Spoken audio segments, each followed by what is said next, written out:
macroeconómicas que hemos conocido desde Estados Unidos. Ayer hablábamos de ese PMI manufacturero que elabora el ISM y cómo se acercaba a ese terreno de contracción. 50,2 puntos, recordemos, era un descenso de 7 décimas respecto al dato anterior. Y tenemos con nosotros al presidente del Comité de la Encuesta de Empresas de Fabricación del ISM, Fiore, que nos acompaña en estos minutos. Timothy, thank you so much for having us a few minutes. Buenos dias, Marta. Thanks for having me. Thank you so much. Timothy, U.S. manufacturing neared stagnation in October as orders contracted for the fourth time in 5 months. The ISM manufacturing PMI retreated to 50.2. It's the lowest level since May 2020. What does this data indicate to us? What does it mean for the U.S. economy? Is the growing threat of recession making customers slow orders? Well, okay, so we're pretty much stable compared to September. 50.2, pretty much as we're running at the same rates we were running in September. Now, in July and August, we were running at a 53 level, and we did that for 2 months. So we've slowed down a little bit in September. Same thing now in October.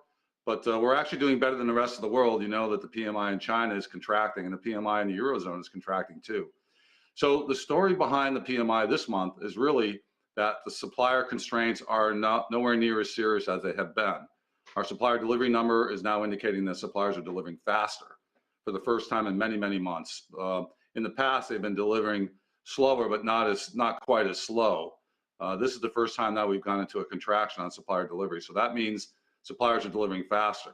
At the same time, prices for the first time in many, many months are contracting also. So in the last few months, we've seen prices slowing their growth. This month, we're seeing prices actually drop. So that's a very positive thing. On the demand side, you know, I measure demand by the new order level, the new export order level, the customer inventory level, as well as the backlog. So for the last 5 or 6 months, our new order level has been softening. Several of those months, we were actually in a contraction cycle. This month, we're contracting yet again, but not as seriously as we were in September. But the more alarming things is that the new export order level has contracted more severely in October compared to September, which is concerning because that's Europe and that's China, and there are no real signs in the future of them really recovering anywhere soon. The customer inventory level is a little bit too low, but it's moving closer to just right. The most alarming thing is that our backlog is actually in the contraction cycle for the first time since the pandemic. So what that means is that our output, our production is exceeding the amount of new orders coming in on the month. And as a result of that, our backlog is contracting. So the summary on this is suppliers are delivering better. They're no longer a real constraint to output. Prices are now dropping, which will probably allow buyers to come back into the market and place more orders. Our lead times are not shrinking yet, but I expect that they will relatively significantly in the next 2 or 3 months. And we're really now looking for demand. So we're coming out of a period here where it's been a demand-driven, supplier-constrained environment. In the month of September and October, August was an equilibrium month. September and October now we're transitioning to, okay, we need more new orders in order to continue to invest. But the last point here is that, you know, we've had trouble hiring throughout the pandemic. And you'll see in our report this month that we were stable compared to September in our employment side. As I mentioned last month and what's continuing this month, is that there's many more of our panelist companies deciding not to hire and replace people who are quitting. So we were running through, you know, the early part of this year at an 8-to-1 hire to fire ratio. In the month of September, we ran at a 2-to-1, and in the month of October, we stayed at that 2-to-1 level. So we have a lot more companies not wanting to replace people or continue to hire because of the uncertainty really in 2023. We are seeing the impact of these uncertainties, and as you said in the publication, the October index reading reflects companies are preparing for potential future lower demand. This is important because this warning comes at a time of traditionally strong consumption, which are the most affected manufacturing industries. Well, okay, so the chemical products area, which is our #2 industry sector, has contracted now for 4 straight months. And as I mentioned last month, chemical products provide support to pretty much the other 17 manufacturing sectors. So we've had 4 months of contraction, not only at the headline number, but also at the new order level number. And that really reflects the fact that other industries are slowing down, and primarily the building products area, because chemical products go into pretty much everything that goes into construction.